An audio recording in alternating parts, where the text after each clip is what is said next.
You're all very, very welcome to the show. I hope you enjoy what happens here over the next hour or so. And to find out who our first guest is, I'll hand you over to the MC for the evening, the beautiful Mr. Fred Cooke. Thank you, Tommy. Well, our next guest is Aoife Commons. Hello, hello. How are you? How are you? Great now, very nice to meet you. You haven't a clue who I am, do you? No, I don't, no. And I met you before, no.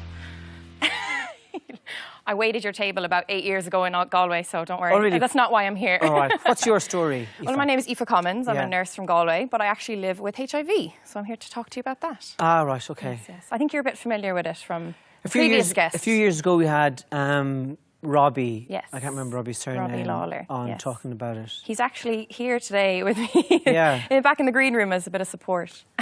What's the, how'd you get it? How did I get it? Love, love answering that question. I actually was seeing a guy for about 6 weeks and we had both been tested. So I got tested and I got negative. And then he told me he'd been tested about 2 months before I met him. And he got a negative as well. We stopped using condoms. And 4 days later, he gets a phone call because we donated blood. And he was actually positive. So it was a false negative. So Why are we getting tested? So, well, I like to get tested before having a new sexual partner. And I asked him, had he been tested before we started having unprotected sex? And so That seems a little over the top, if you don't mind me saying. Sorry, I know. How dare I be so safe, you know? It didn't work. That's what you get. I know. Yeah, Really? so That sounds unusual. he got it. Yeah, so this is all new to me. When I got diagnosed, there's a thing called a window period with HIV where it can take 6 to 8 weeks to come up positive in the blood. So he had only been tested about 2 weeks before his last unprotected sex. So it was a false negative. Were you the only person that you knew who was insisting on this thing of getting tested before you started sleeping with somebody new? No. Really? It was kind of like a... A few people do. Previous partners, I would have made sure they were tested. Probably not always as resilient, but like... And what put it into your head to be... I mean, it makes sense from a certain angle, but what put you in that angle, like? Well, I guess I'm a nurse as well, so I feel like maybe that gave me the spook a little bit. Okay. Yeah. I also think just as you get older, you just kind of you're just not as reckless, maybe. Okay. I don't know. I just wasn't, because I think chlamydia, gonorrhea, even syphilis is on the rise. Yeah. So I've kind of been hearing that, and I was like, I don't really want to get something that's going to affect my fertility, because chlamydia and gonorrhea untreated can affect fertility. So that was what I was not in any way thinking HIV. That was not what I was worried about, but that is what I got. And what years would this have been in Galway? I actually got diagnosed in Sydney, so this was 2020, height of COVID. So that was fun. Oh my God. Yeah, I was stuck in Sydney and got the diagnosis. And it took me ages to get diagnosed because they wouldn't believe me. So we had sex on the Thursday for the first time, unprotected. What? And we gave blood the same day. And then on the Monday, he got the phone call and they called us into the clinic and they said, look, there's this tablet called post-exposure prophylaxis. It's called PEP. Yeah. And they said, oh, this might really work. You know, if you had sex on Thursday and on Saturday, so it won't work if you were exposed. You're not always exposed when you have unprotected sex with someone with HIV. But they said you might have been exposed on the Thursday and on the Saturday, so it'll work for the Saturday. So they were like, we'll give you the PEP and retest you in 6 weeks. And I took the meds for 6 weeks, and that was the longest 6 weeks of my whole life. And then I got a test after that, and I came back negative. And they said, look, you didn't catch it from him. Go out and live your life. Enjoy yourself. Use condoms, be safe. And about a week later, I was so incredibly ill that I had to go to hospital. And they said, oh, your bloods are a bit funny. It looks like you have a virus. And I said, oh, okay. You know, I was recently exposed to HIV. My partner had it. So do you think maybe this is what it is? And they said, no, definitely not. That's definitely not what's going on. Sent me home. And then 2 days later, I was even sicker again. I couldn't eat, couldn't sleep, couldn't lie down, couldn't sit still. My back was sore. I was fevering. I had rash, everything. And I went back into the hospital and I said, I really think this could be HIV. Like, I've broken out in a rash, which is a quite common symptom of seroconversion of HIV. And they said, no, we don't think it's HIV. We actually think it might be a malignancy in your spine. So we actually want to get you an outpatient MRI to see if you've got cancer. So I was freaking out thinking I got cancer. Missed a COVID, borders are shut, family's back home. And then 2 days later, I go back to the hospital again, and I said, I'm not leaving until I get an MRI and a blood test for HIV. And then they finally tested me, and then they said, oh, actually, no, you don't have cancer, but you do have HIV. So that was fun. And what were the conversations like between you and the fella? it was interesting because right around the time of diagnosis, I was kind of thinking, oh, maybe this isn't working. And then when he got the diagnosis, he was so shocked and he was so upset that we really bonded. It was like a trauma bond nearly between us, and we stayed together. And I felt like I was so anxious because I was waiting for my result, but I felt like I was also trying to be there for him. So I felt like there was just so much weight on my shoulders in those 6 weeks because he was devastated. He couldn't believe that this had happened to him. And so I was trying to be support for him while I didn't want to show any vulnerability with him either because I didn't want him to feel guilty. So I was trying to be strong for him and strong for myself, and while trying to figure out if I had this life-changing illness. Now, where did he catch it? He actually just got it from an ex-partner. These things happen. Was Sydney particularly rampant with it, or? He had just moved to Australia. We'd both just recently moved to Australia, so he actually caught it in his home country. I won't say where he's from, but he's not from Ireland. Yeah. And I caught it from him in Sydney, so. Why do you not want to say where he's from? No. No, why though? Oh, why? Oh, just to preserve his identity and it's his story, not mine, you know. Okay. So, yeah. Just like to respect his anonymity. Yeah. Yeah. But saying the country? I don't know, do you think we'll track him down if he said France? Someone might, yeah. Say it's France for the crack. Okay. It wasn't France, we'll say it's France for the crack, it was France. Okay, yeah. It seems like AIDS HIV had almost, the window of opportunity had gone maybe 15 years before that. So were you? It wasn't anything that was on my radar. Yeah. I've never in a million years thought that it was going to happen to me. You know, I remember a few years ago, a friend of mine had unprotected sex with a guy she was seeing, and she said, "Oh my God, what if I've gotten something? What if I've HIV?" And I laughed in her face, and I said, "Girls don't get that. Yeah. It's very, very unusual that a woman will get HIV. Mainly men, only gay men get that." Like, I literally laughed in her face. I feel like that was karma. Yeah. That's why I got it. Yeah, it's fairly cruel karma now if you can get HIV for just saying the wrong thing. I know, yeah. Maybe that wasn't it, but...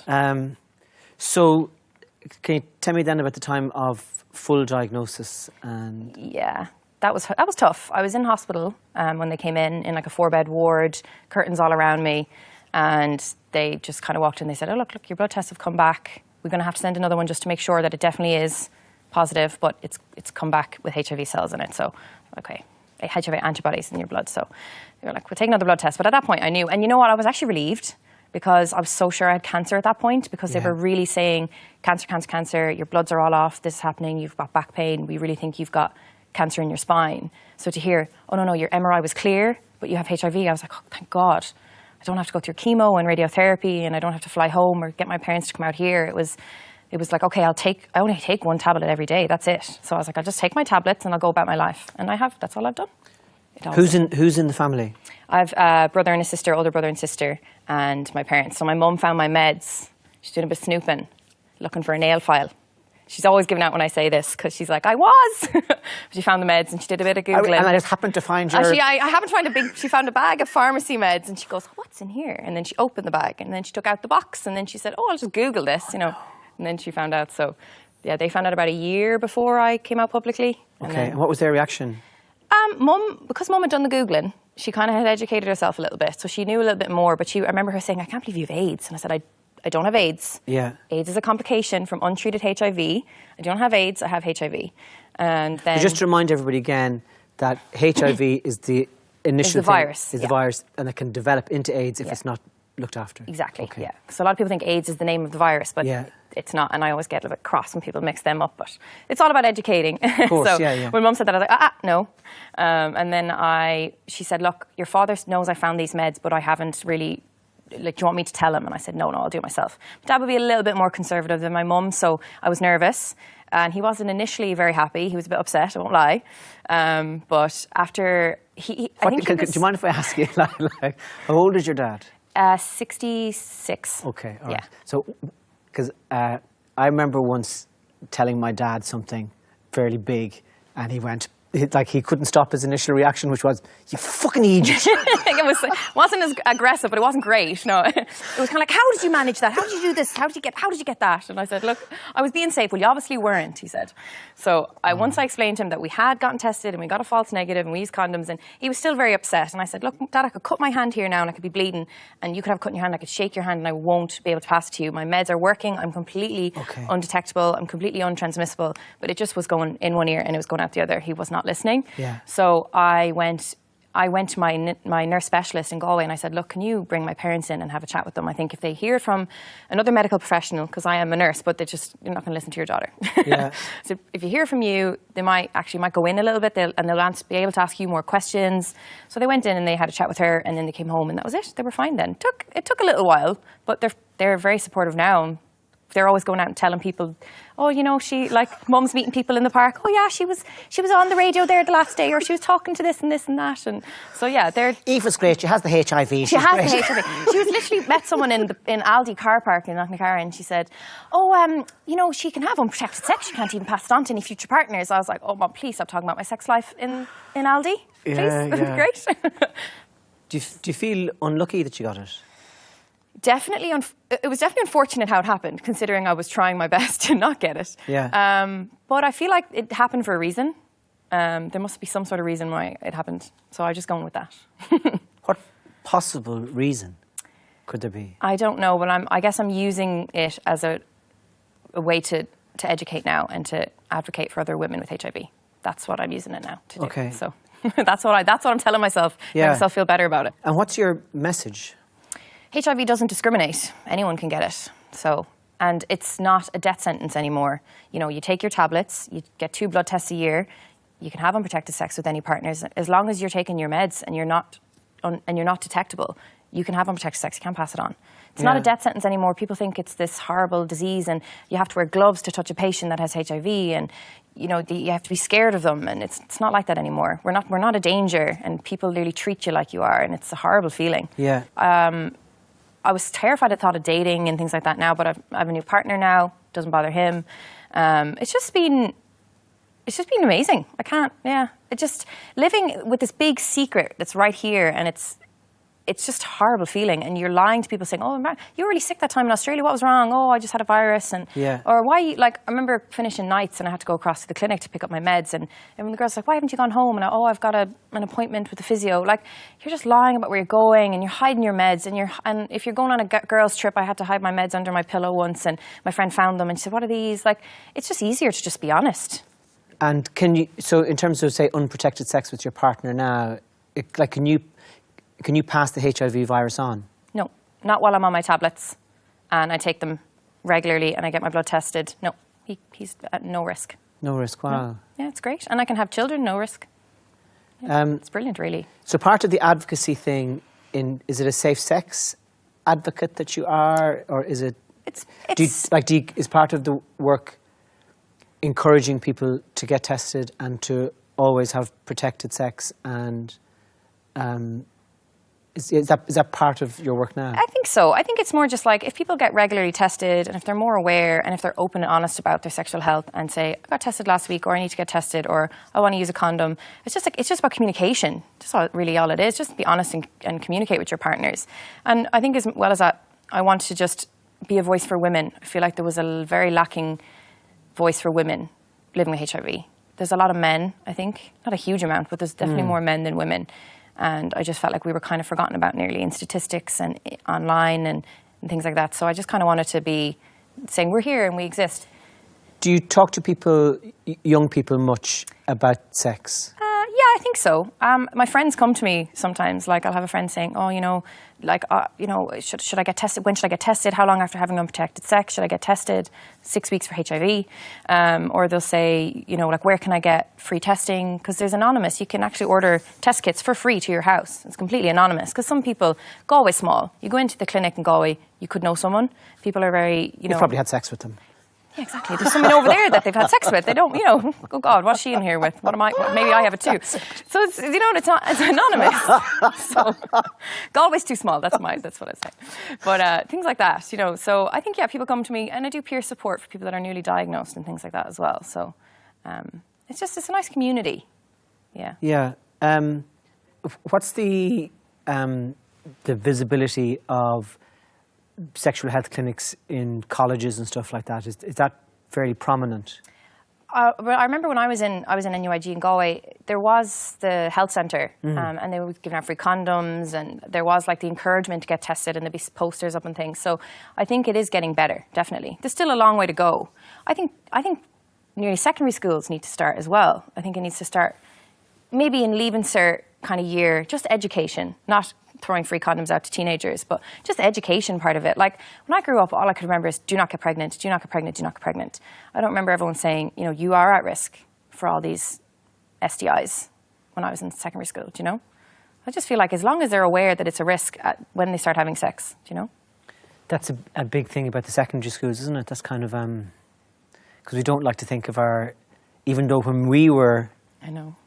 in secondary school, we would have been dying for any type of intimacies. Do you know what I mean? You would, you know, you'd walk 3 miles in the rain just to get your hand up someone's jumper. Like, do you know? So, and the fact that our kids are much more sexually active than probably we're comfortable with. Yeah.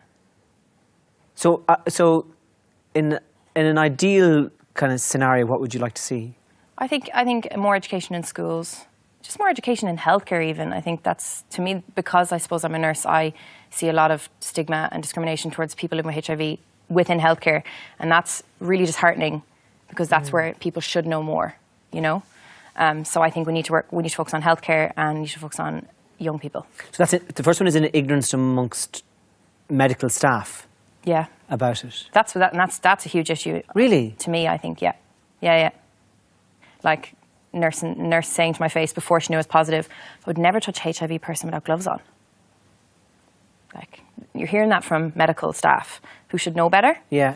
Like, I think it's great that educate the teens and the people in colleges and they're aware, but like the fact that our healthcare staff aren't even fully educated is worrying. So I think we just need to start from the ground up. Yeah. What's the worst thing that happened to you as a result of catching the virus? Oh, that's a good one. I'm trying to think. Probably like telling my family was the hardest part and the most upsetting part. But once that was over, it was fine. And the best thing that's happened? This must be this kind of up here now, being Tommy Tiernan, you know, TV. The best thing. A small price to pay. I think the best thing has just been how much happier I am. This year has been one of the best years of my whole life. And I've suffered a lot from anxiety and depression over the years, in general, not even in terms of my diagnosis. And this year has just been incredible. I've been so much happier. I feel myself, more confident, and I'm just free, just completely free. Wow. Are you able to point to a cause in your imagination for the anxiety and for the depression? It started when I always remember even being an anxious kid. I was always like a really stressed kid. Like back in it now, I'm like, oh, that was me having anxiety, not realising what it was. Yeah. It started when around my Leaving Cert. I remember being very anxious as a 16-year-old, 17-year-old. And it kind of got progressively worse to the point where like I wasn't really leaving my house. I was going to college and I was coming home. I wasn't going out drinking. I wasn't going on holidays. But one day I kind of just said, geez, if I keep avoiding everything that scares me, I'll never do anything. Yeah. So I kind of just started slowly pushing myself to do things that were scarier. And I did a head shave for charity a couple of years ago. And I'm on antidepressants, not ashamed about talking about it. A lot of people are. Helps me, keeps me stable, keeps me happy. So why not? You sound like a brave heart. I don't know. I think you are. I think there's something that in the details of the different stories that there's this commitment to keep going. That's incredible, actually. I like talking. I like having the chats. Yeah. That's why. What does your work involve now? I work in an acute medical unit, so it's all people getting referred in by GPs for different things, or we take a lot of people from emergency, so people like headaches, chest pains, respiratory issues, things like that. And I love it, but I want to specialise in sexual health. I think that's what's calling me. So And what does that look like, you doing that? I'd love to specialise in something in terms of HIV, so I'm hoping that there could possibly be a job coming up soon, fingers crossed, in HIV nurse specialist, so I'll probably apply for that, and who knows? Yeah. But that's what I hope the future is, nursing within sexual health. And just, I think if I'd been diagnosed and the nurse or the doctor sitting across from me said, I have it too, live a completely normal life, it would have been a lot easier, I think. Yeah. It's been a pleasure talking to you. Thank you so much for having me. It was really fun. Thanks for coming onto the show. Thank you.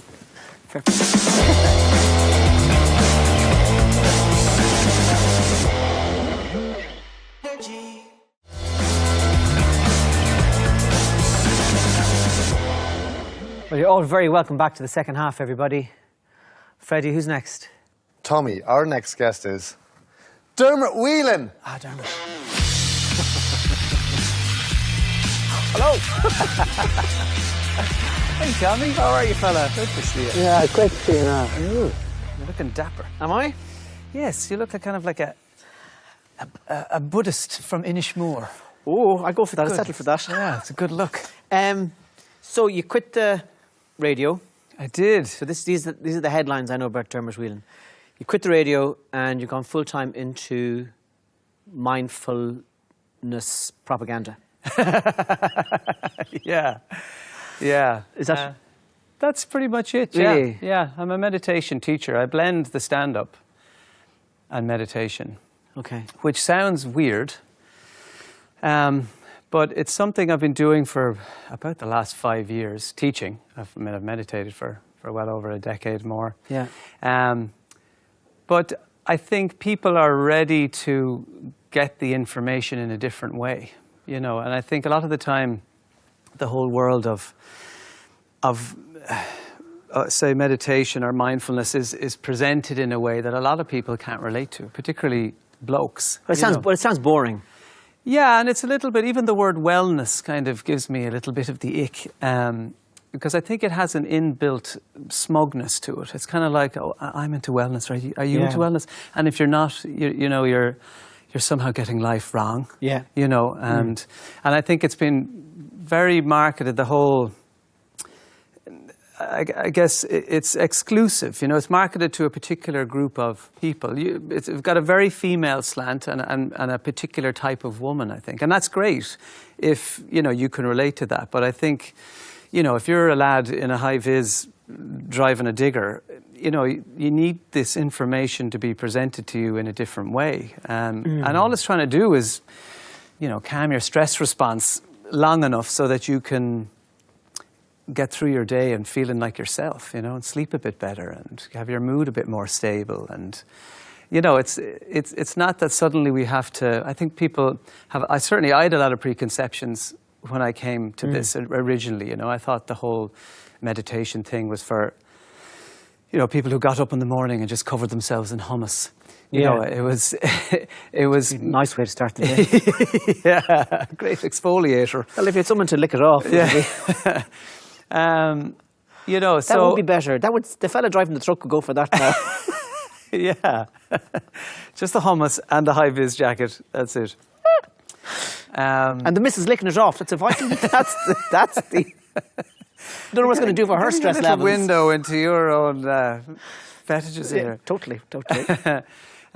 Yeah, so I realised that, you know, I could blend my two worlds really, because I think for many years I had felt like there was a kind of a, you know, the public and private, and there was the private kind of more quieter meditator, you know, a bit of a deeper thinker, and then the jazz hands performer, you know, and I used to wonder how I was ever going to make these two, or if ever those two worlds would blend. What makes you qualified to do that? Well, I trained as a meditation teacher. I worked with a guy called David G., who's based in California. And I guess he's one of the leading stress management experts and meditation teachers in the States. And I suppose life experience is a great thing, you know. The reason I ended up doing this is because of my own life experience. I didn't just wake up in the morning and go, hey, wellness seems cool. Why don't I try that? You know, I found meditation because I was struggling myself, you know, and I had a panic attack on the way to perform at the Kilkenny Cat Laughs back in 2007. So I guess, you know, when you're sitting in the back of an ambulance breathing into a brown paper bag, which, you know, I don't think it was an official HSE brown paper bag. It did say Centra on the side of it. But, you know, those moments kind of, you know, something... I guess the universe has a way of sort of gently nudging you in a particular direction. What caused the panic attack? I guess, you know, I was doing breakfast radio, so I was up at 4:30. I was doing comedy in the clubs 3 or 4 nights a week, so I was getting home after midnight. And, you know, I had 2 small kids at home. They weren't mine. I just... Get access. I just pushed the wrong trolley out of the supermarket. But yeah, I guess so. You know, I had those things going on. But the difference between me, you know, then and me now is that now I know there are things in my mental toolbox I can reach for and things that I know work. And you know, for me, there's particular. I know my stressors and my triggers. What are the things then that push you into not coping? Sleep is a massive one. I really have to keep an eye on my sleep. I'm far better now at saying no to things, you know, that I guess in the past... Sex and stuff. No, I'm still pretty open. Depends who's asking. But, yeah, and I guess getting out of my own way is huge for me. And by that, I mean, the more I can find a quiet place, the more I will quieten down those thoughts that tend to put roadblocks in my way. And I guess for me, meditation allowed me to do that, to get better. I don't always do it perfectly, but get better at stopping the stress from one thing moving into the next, you know. Can I ask you, how much of a business is it? Well, now it has to be a business because it, you know, I'm literally feeding my family from it. So I'm lucky that I've been able to work with some good companies, and I think companies are more open now to helping their staff and allowing them time to maybe handle the stress and deadlines that work brings.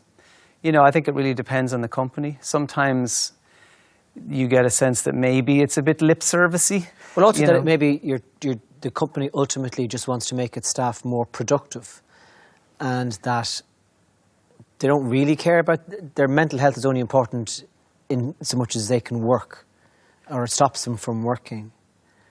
I just think this is a very, and I'd be, you know, I want to have a robust conversation with you about it. You know, that meditation began as part of a spiritual discipline. It began as, say, part of the Buddhist tradition or parts of the Islamic tradition.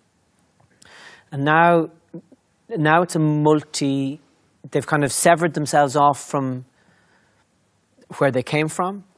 And now the whole mindfulness thing is a multi-billion-dollar industry that maybe, I don't know, there's just something about that I find a little bit, I'm uneasy with it. The help is real, and the effect that it has on you is real.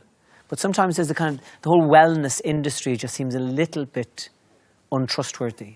Have you had any encounters with that, or are you troubled by any of that, or what's your feeling about all of that? You know, of course it has come from ancient spiritual traditions. And a lot of people are very open to that. Mm. And, you know, a couple of thousand years ago, religion, you know, that was the language and how it was presented. But for a lot of people today, for many different reasons, they're not comfortable with that. Yeah. So it needs to be presented in a way that, again, is accessible. So if I can present it in a way that the yoga pants mom or the lad in the digger or the person in the office, or the stressed out mom or dad, they all should be able to relate to it, you know, because I think a lot of us we've lost the ability to just sit in quietness with ourselves. You know, there's a great study that came out about 8 years ago that they did, which I find fascinating, but reassuring, in that it was in the University of Virginia, and they got a few hundred people in this study. Just all they asked them to do was sit in a room with no distractions and listen to their own thoughts for between 6 and 15 minutes. That's all they had to do. But they said, look, we're going to put a button on the table in front of you, and if you press that button, it will administer a very painful electric shock. And they're like, oh, do we have to press the button? They're like, you don't have to press the button. We're just telling you it's there. And off they went. 67% of men electrocuted themselves. Totally. For the buzz. Literally. Totally. Yeah, so 2/3 of us hurt ourselves in but the room. You can't tell people you can press a button and you get the electric shock and not expect them to do. I would totally do that. Well, it's one thing saying don't press the button in front of you, but if you say it's actually hooked up to, you know, an electric current and it will really hurt. Yeah, come on. Were you one of these kids when you're at the side of the GA pitch? Let's piss on the fence. Yeah, exactly. Touching blades of grass off it. Try it with a hurley. Yeah. Yeah. The question would be if we're sitting opposite each other and if I pressed the button, you'd get a shock. That would be the test. I'm not sure I'd do that. I think people would be leaning on the button if it electrocuted someone else. But yeah, 1/4 of women pressed the button. So the women were better at, I guess, being comfortable with their own minds. There was one guy in the study who electrocuted himself 190 times in 6 minutes, which is, I guess, maybe an interesting fetish. That's exciting. Maybe he just fell asleep on the button. But I guess, you know, I find that interesting because it shows that we've been conditioned away from being able to just sit with ourselves and actually being comfortable listening to what's happening in our minds, to the point where we would rather be distracted with a phone or whatever else it happens to be, or anesthetize ourselves or whatever's around. But literally, we'd rather hurt ourselves. I totally get that term. Than listen to our own minds. Even as you're describing it, I'm there. How bad can it be? But do you think it's not going to kill me? It's not going to kill me because we're in a hospital. But so it'll be a bit of a. Yeah. Would you press it more than once? Well, I don't know, but I tell you afterwards, the fellas who would be laughing the most would be the fellas that had touched it. All the guys who didn't touch it, they'd be going, you know, delighted with themselves. But the other 67% would be laughing. You mad bastard. You touched it 8 times. I started licking it towards the end. It threw me out because I pissed on it. I took off the lid and I put it against my balls. Oh, some crack. If you ran that in Ireland, that's what would happen. Yeah. There's your fella in the high-vis jacket. Dermot! I think I'm okay now. Study inconclusive. Through the hospital. Yeah, that's just the scientists shaking their heads going, back to Virginia, guys. Yeah. It's not going to work here in Ireland. Are you, now that you kind of step back from the adrenaline of stand-up, and I know it's a part of the show, but that kind of, you know, going up in a comedy club in front of a beery crowd, and step back from the radio, which you were very funny on, are you able to see with a bit more clarity of what it was doing to you? I don't think it was doing anything in particular. I mean, I did it for 20 years, you know, and Dave, I was with Dave for those 20 years. Yeah. I think I had like 6 months of overnight DJing before myself and Dave were put together. And he's still my best mate. And the reason we stayed together for so long was because we were best friends. And we actually never had an argument in 20 years, which is weird. But so obviously I miss the radio in terms of I miss the crack, you know, like it's, you know yourself from, you know, the radio you've done and the podcast and being in a room with funny people and your friends is great fun. So where did you get the courage to do that? Where did you get the support and the ammunition and the strength to kind of go, I'm going to go for this thing? The people around me are incredibly supportive, and my wife, Karina, is just an amazing person who's always, you know, my meditation teacher always asks, who are the people in your front row? Who are the people who are rooting for you, cheering you on, no matter what you're doing? And, you know, she has always been and always will be absolutely in my front row, you know. Weirdly, there was a conversation with a financial advisor, which was the conversation I was dreading the most because, you know, it's a risk. You're turning your back on a perfectly good salary. And I just thought that I was going to sit down in front of him and he was going to start laughing and going, here are your projections. And he was actually the guy who convinced me the most, because I had said to him, look, how many people come into you like this, like I am, saying, I'm thinking of doing this, and then they come back in 6 months later and go, I made an awful mistake, please tell me what to do. He was like, none. I was like, what? No, none. No, nobody has done that. Nobody has come back in and gone, I've made a terrible mistake, I should never have left my job. But he said, I'll tell you what I do meet a lot of. And they're the people who come into me and say, I'm in my late 50s or I'm in my 60s and I really wish I had taken that chance. And I guess I've always been the kind of person who likes to try new things and has been willing to give stuff a go. But I guess, you know, it can be tricky when there's people depending on you. You know? It's an inspiring story, Dermot. There's something about it that's very true, and it's great to hear it. If people want to get in contact with you in terms of stuff, how do they do that? I have my website, dermotwhelan.com. Have the Mindful podcast as well, so people can check me out there. Good luck with the work and fair play to you. Thanks, Tommy. Thank you.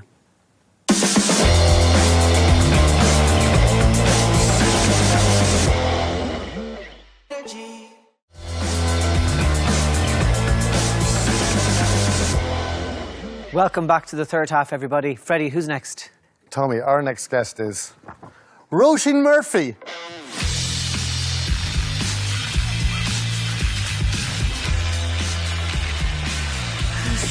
You came back from war. I did. No. Nice to see you. Great to see you. How have you been? I've been good, yeah. Yeah. Yeah. Busy? Very, this year, yeah. In what way now? Oh, well, I was putting out a record, Hit Parade, you're on it. Yeah. And touring and making everything that goes with the record and travelling and doing loads of... I was supposed to sit this way, apparently. Kenny Everett. That was done in the best possible taste. It was. How are the gigs going? Gigs are going great. Really good, yeah. Is it festival stuff as well as kind of solo shows? Did a fair few festivals in the summer, doing another one here, doing all together now in August here. Yeah. And so it's been a good run. Who goes to your gigs? All kinds of people. Like what's the all kinds of age groups. Once I met a grandmother, a mother and a daughter, a granddaughter. Yeah. Is it mainly a female audience you have? No, it's very mixed. Yeah. Yeah. You should come. No, I love the music. I'm just curious as to that thing of stepping out in front of a crowd and kind of spotting who's there, and then on a tour kind of going, oh, they're my people, type of thing. Yeah, well, I really, really like my audience. Yeah. I'm very blessed that way, you know. Like, I do look out at them and think, you lot are lovely, you know. I'm not sure if that's always the case for performers, you know. Yeah. But I feel that way about my... So I read this thing recently about praise, and the idea of it was that it's very dangerous because you want to repeat it, and it's kind of a trap. Yeah. So how do you protect yourself against... Silly question. How do you protect yourself against that kind of success? What kind of success? So there would be, say, a person does a bit of work and it's highly praised. Yes. And they, okay, well, I like this feeling, and something in them wants to repeat it. I've never felt satisfied with the amount of praise that I get. Well, that's probably... Honestly, I mean, I always think, okay, I can do one better than that. It's not ever that I sit back and go, okay, made it, did the thing that I wanted to do. It's the next thing is more interesting. And I never feel like I've landed. That's been the nature of my career, I think, in all honesty. It's been a bit of a scrabble and a fight, and Yeah, of course, 30 years of following the way I go, you know, my nose with music, without a thought for sort of demographics, and those things don't come into it. It's like, is this in my life? These people in my life, they're there for a reason, they're interesting, let's go ahead and work and make something. Are you under financial pressure? I'm not. And how has that happened? Don't know. I really don't know. Just, I've never been extremely wealthy, you know, but music has paid for my life, and I'm very grateful for that. And is it a thing of you chase one thing, which is I don't know if it's the adrenaline or the beauty or the drama or... All of them. Or the flying or whatever it is. That's what you chase. Yeah. And then as a reward... You get a few quid. Yeah. Yeah. Is that... That's how it feels, yeah. Wow. So the gig in August at Altogether Now is preceded by what? Well, I've full tour in the UK, full tour in Europe, South America. I've just been in America. I've been all over. Are you good on a bus? I'm very good. I've got a very good superpower, actually. I am a good napper. Oh, yeah. Yeah, and I can nap anywhere. I just had a nap, and quick nap before I came on here. Yeah, I'm curious about as you get older, because when you're young and you're on the bus, it's awful crack. Oh, well, it's But as funny you get because older in and you're the beginning on the bus was like, excuse me, like, are you really expecting? People go on the bus and they sleep in a little cabin on the bus, and then they get dropped off at the gig, and then they do the gig, and then they get back on the bus, and they sleep on the bus, and then they go and do another gig. And I was like, really? No, people don't do this. And they were like, no, this is actually what people do. So it was a bit of a shock, a bit like when you bring your first baby home, you know. It was really like, you wake up The baby's 2-3 times a night, and you have to keep it alive. But it's a bit like that. But then you get used to it, or you end up unlocking the fun. Would you be able to give me an example of a day at home? There isn't a normal day at home. Well, how old are the kids? She's 14, and he's 11. Okay. So in terms of, do you get the mornings to yourself? Are No. you a late night person? Are you? No, I'm a morning person, Okay. especially since having children, yeah. I get up at 6 o'clock, 7 o'clock, my latest.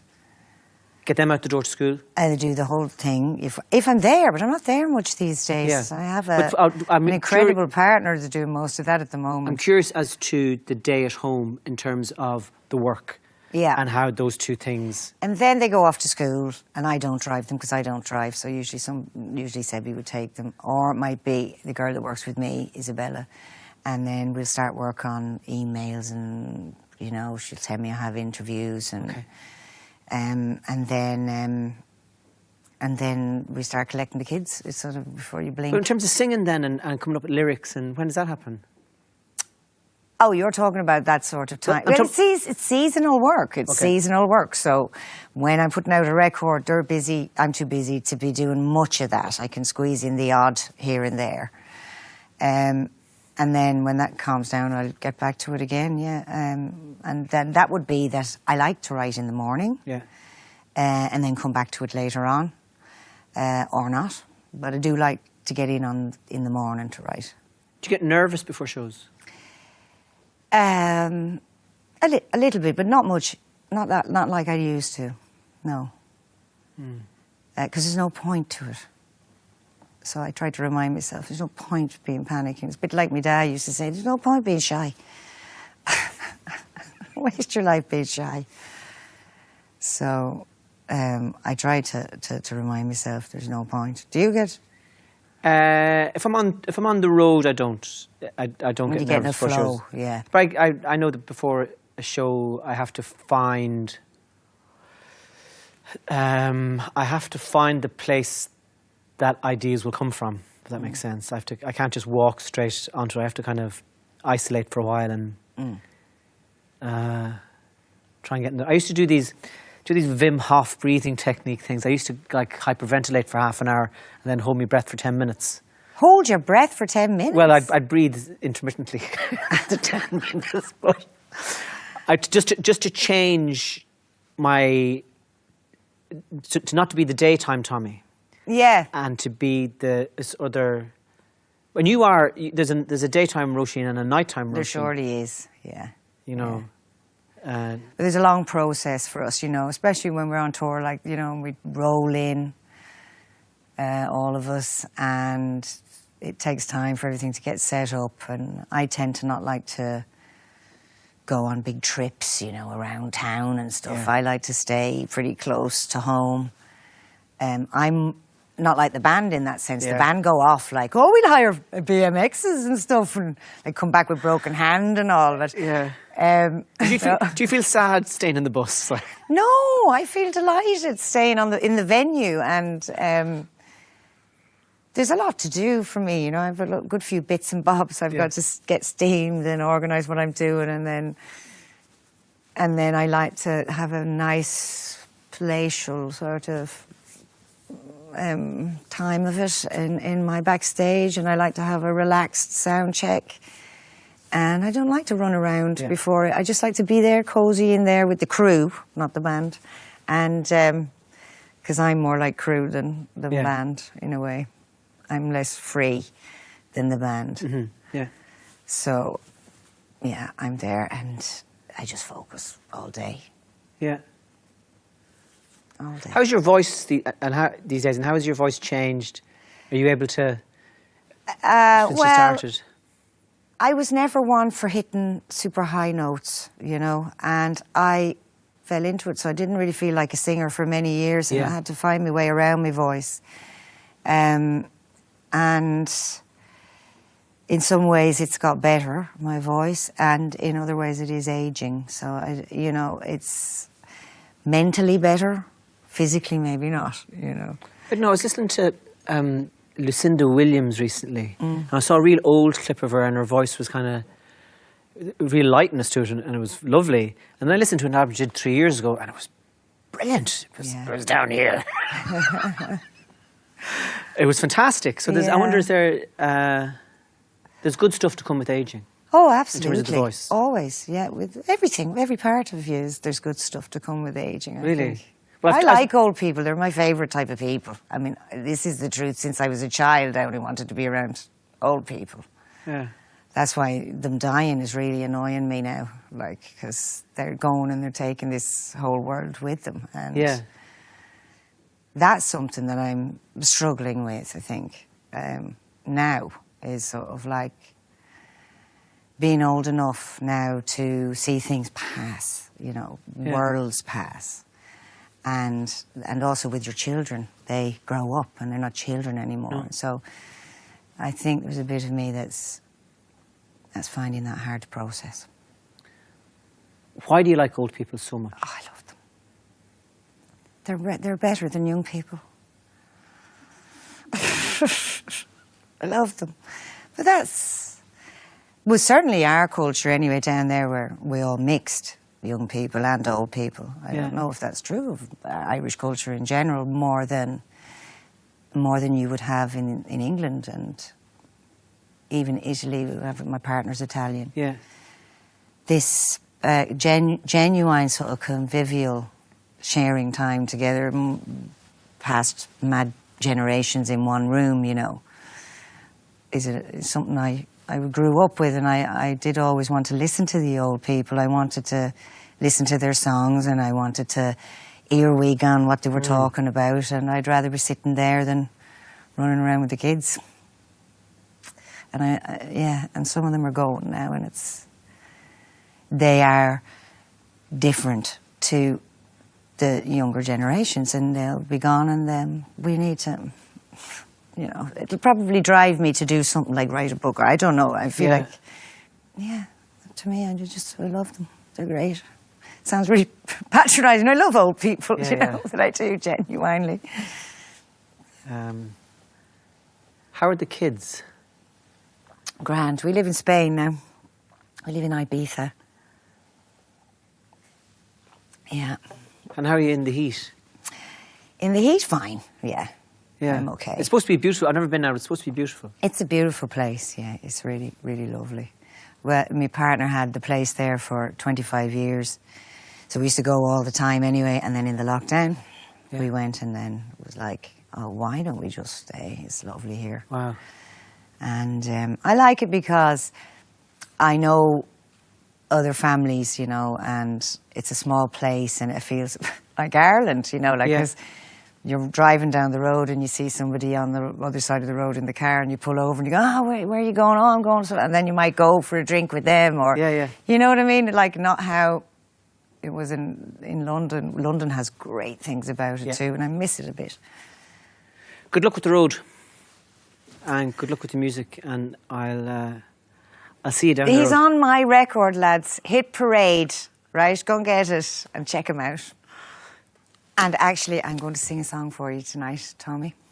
What's it called? It's called Can't Replicate, which is usually very pumpy, but we're doing it just with the acoustic guitar, so it's kind of like an unplugged version. Okay, that'd be amazing. Thank you. Okay, I'll go.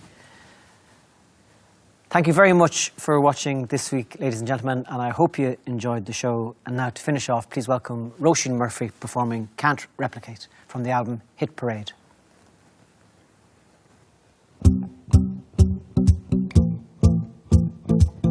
Can't replicate you.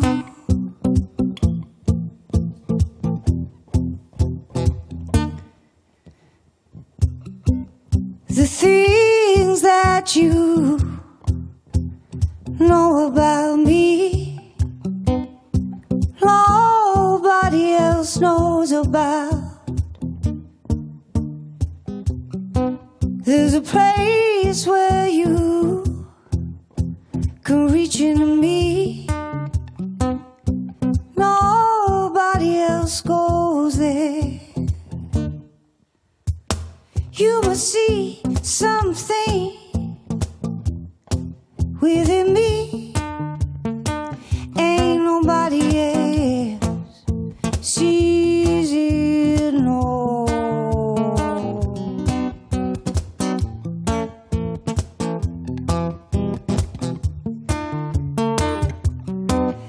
The past doesn't matter on a Saturday night, and I won't let it get in our way. Yeah, we're all dancing in the shadow of time, and we can't know for how many days. I keep trying to make something, create something true, but I can't replicate you. No, I can't replicate you. I let you see deep beneath the secret. Believe me, I eat, I sleep it, I need you, so don't you keep it, I love you. I let you see deep beneath the secret. Believe me, I eat, I sleep it, I need you, so don't you keep it, I love you. It's odd I should run into you just as I'm getting ready to run away, waiting for something. That thing is you. Baby, you found me before I found you. No, I can't replicate you. No, I can't replicate you. I let you see deep beneath the secret. Believe me, I eat, I asleep it, I need you, so don't you keep it, I love you. I let you see deep beneath the secret, believe me, I eat, I sleep it, I need you, so don't you keep it, I love you. I let you see deep beneath the secret, believe me, I eat, I sleep it, I need you, so don't you keep it, I love you. I let you see deep beneath the secret, believe me, I eat, I sleep it, I need you, so don't you keep it, I love you. I let you see